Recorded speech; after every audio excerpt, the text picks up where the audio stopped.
A large group of Muslims in Birmingham can be seen stopping to talk to this white male before attacking him. This happened at a pub in Yardley.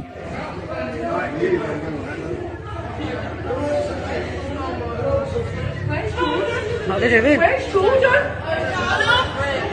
Oh, the battering it! Battering it! Get him in! Get him in!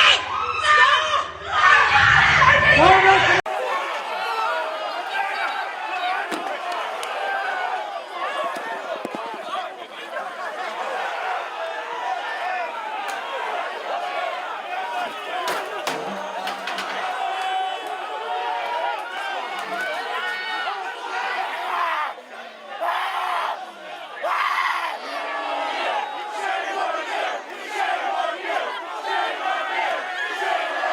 Okay, so let's talk about the protests / riots that's happening in the United Kingdom.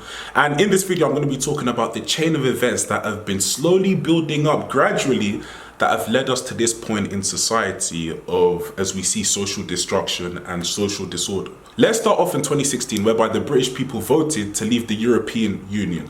They voted to take back control of their law, borders and money. But instead, they got none of that. They were sold out and they got more boats. They got no control of the money. I mean, funds were just flying over to Ukraine and, international foreign policy. And in addition, the British people had no control over their laws at all. Now, as time's been going on, the Tories / the Conservative Party have been letting the people down. They've said they were going to deliver on Brexit. They never did. And then, Nigel Farage props up, well, he's always been around, but he props up a few years ago talking about reform and talking about how he's going to implement, what the people voted for in Brexit. He's going to revive, British nationalism. He's going to, put the power in the hands of the British people. He's going up against the establishment. And judging by his last election, he got over 4 million votes. So it shows that there is a large community in the United Kingdom that want to see a representation in government, from the Reform UK party. I was studying the last election very closely and I could see the games that they were playing in regards to Reform UK and Nigel Farage. They were doing everything in their power to demonize him. They got a prop, an agent of the establishment, and they made him walk around, say racist things, and that was their way to pin it, on Nigel. And I was even saying to myself, like, why wouldn't they go to him and the man who said these things and, conduct an interview with him and speak to him and say, are you part of Nigel Farage? Have you ever met Nigel Farage? Like, why did you say these things? But they never done that. They just left him. You never heard of him again. And they go straight to Nigel Farage and say, do you take responsibility for that person saying that? And I'm like, hang on. You'd go to the person. You wouldn't go to Nigel Farage, like, come on. So it looked like, there was some fraudulent behavior being carried out on the part of the government, doing everything in their power to eliminate him. Once they couldn't do that, they came out with old tweets saying that Nigel Farage supports Russia and he supports Russian aggression, when in fact he doesn't, and he never did. He literally said that if you carry on provoking Russia, then you could possibly see a war in that region, which has happened right now, and they haven't given him his props. He basically predicted this and said that if NATO edged too close to Russia, then you are going to cause no good in the region. And that's exactly what we've seen. But they won't give him the props. They'll do everything they can to discredit him and his party. And they'll stop at no lengths. And even the riots we're seeing now, currently, they're saying that they were stoked up by Nigel Farage, which absolutely is not the case. They said that he stoked up what is going on right now, when in fact it was a government, the Tories involved in this Conservative Party, and now the Labour Party that have stoked this up. Had you dealt with the boats, had you delivered on Brexit like you promised, the British people, we wouldn't be seeing this. Had you released the name of that Axel, the Rwandese immigrant, into the UK, then you wouldn't have built up tensions between, British people and the Muslim community.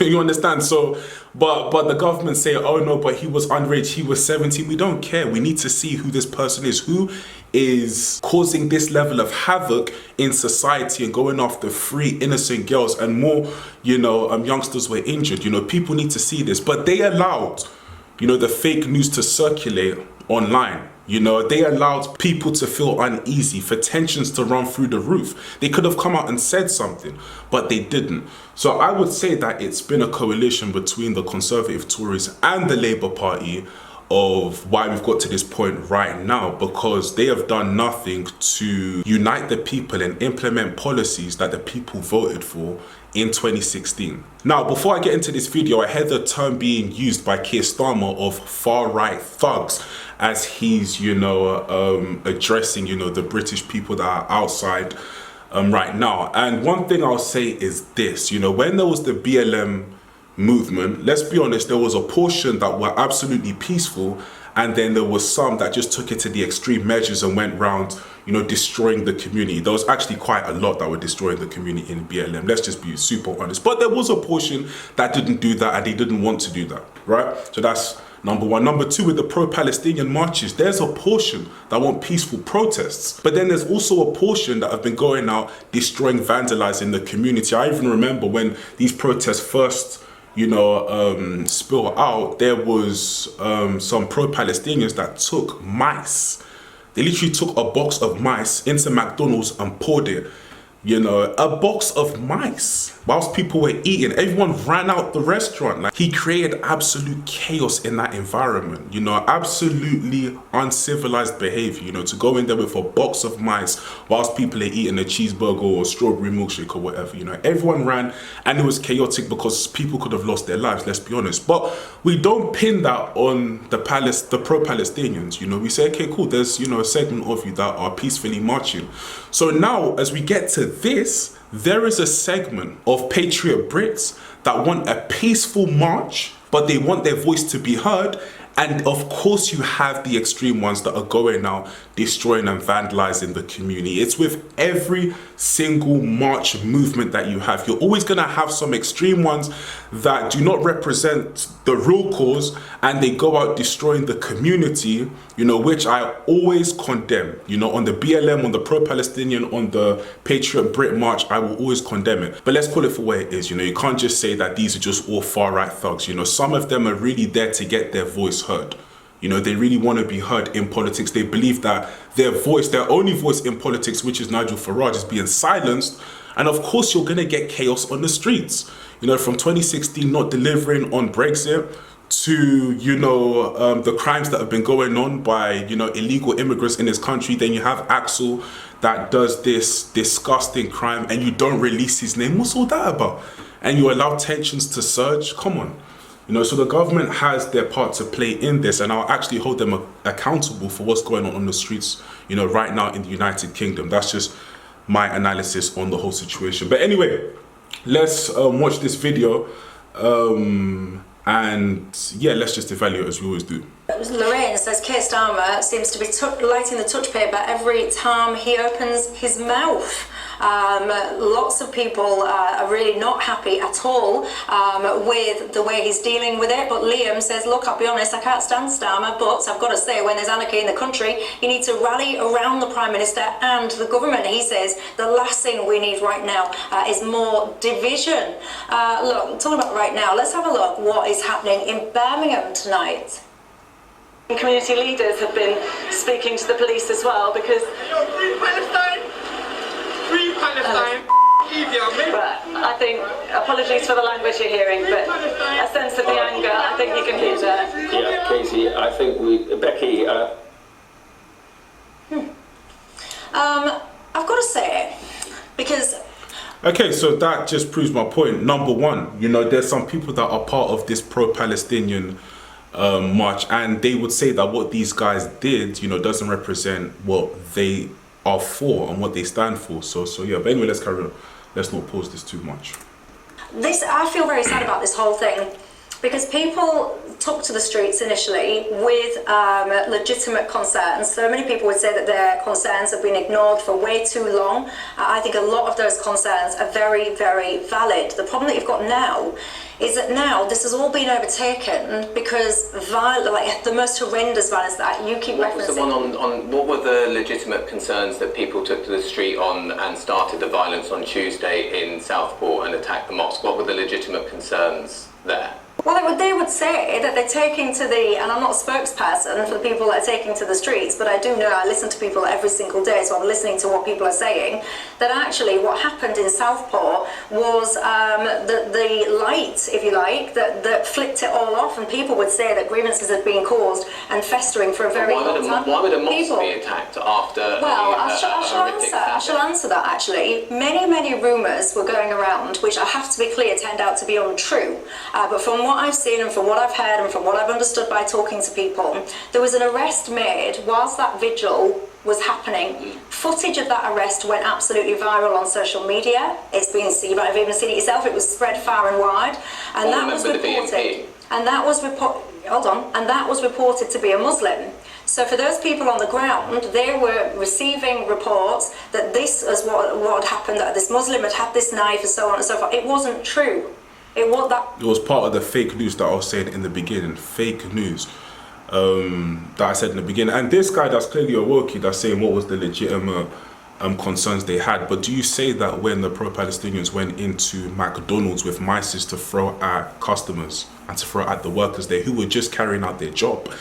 Yeah, I'm sure he forgot about that, but he's ready to talk here. But anyway, let's carry on. That was not true, and I think everybody needs to understand that was not true. Of course that wasn't so true. I would say It was not as spontaneous as that. I've spoken to people who were in Southport at the time. There were people coming in from outside Southport, racist, far-right activists from out of town who came in prior to the vigil, and then when there was very little policing, called in for more, and then set rampage and attacked the mosque. This was not a spontaneous mistake. It was also egged on by figures in our politics and our media. Often those are the same people spreading these. There are questions to answer about who this person was, etc., which leads to anti-Muslim violence that we saw on our streets. This was not a spontaneous result of misguided policies about multiculturalism or whatever else. Yeah, of course. I mean, I respect your view. I have a very different view. I think for lots of people who have watched these protests, or even some of the people who have participated in them, I mean, clearly there is a distinction between what happened in Southport and the underlying concerns in the country. For many people, you know, I remember when Keir Starmer, I think yesterday, said, people have a right to feel safe in this country. Everybody agrees with that. But a lot of British people would say, well, we have a right to feel safe in our country too. And if you're not controlling the borders, if you're allowing 130,000 people into the country legally, and we don't know who they are, if you are presiding over demographic changes that we've never had in the history of our country, while also not really integrating people who are coming into the country, if you're letting more criminals onto the streets, releasing them out of prisons, if you're refusing to have a serious, mature, grown-up conversation about issues that have been very evident in these towns for many years, towns like Telford and Rotherham and Rochdale, and you've been called a racist by pointing to the very visible examples of multiculturalism breaking down, and I'm talking about the sexual exploitation of young white girls, then you don't feel safe in this country. And you do feel like there are no-go areas. And I think this incident, yes, there was an element of organisation, and there are far-right activists on the streets causing mayhem, and as I've said repeatedly, if you break the law, you should be arrested, you should be chucked into prison. But let's stop kidding us. As with any protest, again, with the BLM, with the pro-Palestine, any protest you've seen, there's always going to be extreme people that are destroying the real message of that campaign and what they want to achieve. It's with every single protest. There are a large portion of peaceful people that are actually protesting, but they don't, make it on the news. I wonder why. I wonder why. So yeah. This is about the borders. This is about a lack of control.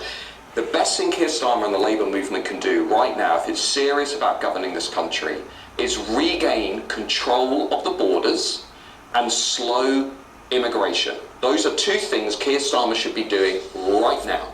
If he does that, I suspect these riots and protests will dissipate and Labour could go on to have a successful period in government. But if we're going to sit here pretending that this is actually about the far right rather than this groundswell of opposition on issues where, to be frank, the British people have been lied to and misled, I think this is going to escalate. And that's what I'm worried about. I don't really want this to escalate, and so I think... No, nobody wants it to escalate, and I do need to reiterate... I'm not sure that nobody wants it to escalate. Okay, some wrong-uns that are intent on absolute chaos in society because perhaps they will actually stand to benefit for themselves. Yeah, perhaps some of those people want it to escalate. I certainly don't want it to escalate, and as I said repeatedly, previous shows last week, it's never acceptable to attack any place of worship, whether that's a mosque, a synagogue, a church, whatever. Those places, whilst they might not be important, I mean, I'm not overly religious, so, you know, places of worship to me, they're not really that relevant because I'm not religious. But to someone who is religious, those places mean an awful lot to them. They are very, very precious.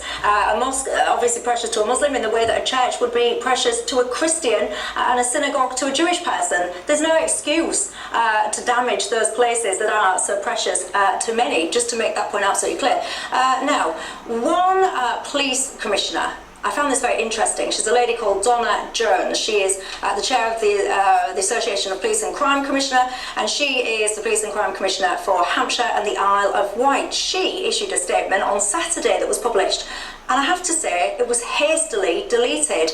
Among this, she was saying stuff about she'd spoken to people from both sides of the spectrum, and she was saying the only way to stem the tide of violent disorder is to acknowledge what is causing it. She went on to say that the attacks in Southport were a catalyst, but the commonality among the protest groups appeared to be focused on three key areas. One, the decision to protect Britain's sovereignty. Two, the need to uphold British values, and in order to do this, stop illegal immigration. And three, the growth of feeling across the country, which has mirrored to a lesser extent the rebellion to illegal immigration that's played out across France over the last 12 months.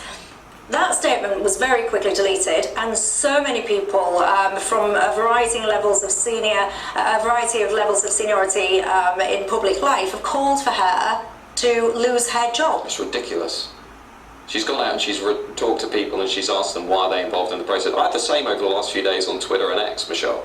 People kind of shrieking at me for pointing to wider issues because we're incapable of having a serious, mature discussion about these issues. It's very obvious as to why people feel so frustrated and fed up in this country. It's obvious to everybody except the people who presided over those policies, because if we start to acknowledge what has actually brought us here, and there are some policies that I think James and I would agree on. We've had 30 years, I would argue, of a political revolution that has left a lot of people feeling very alienated, very marginalised in British society. It isn't only to do with issues around migration. But if we start to have that debate, Michelle, about how this elite consensus has gone wrong in this country, well, then the elite class is going to feel threatened. So instead, what we're having is a very managed discussion, a tightly controlled discussion about social media, misinformation, disinformation, individual agitators, Tommy Robinsons, etc. What we're not doing is we're not getting into the more important discussion in this country about how we can fix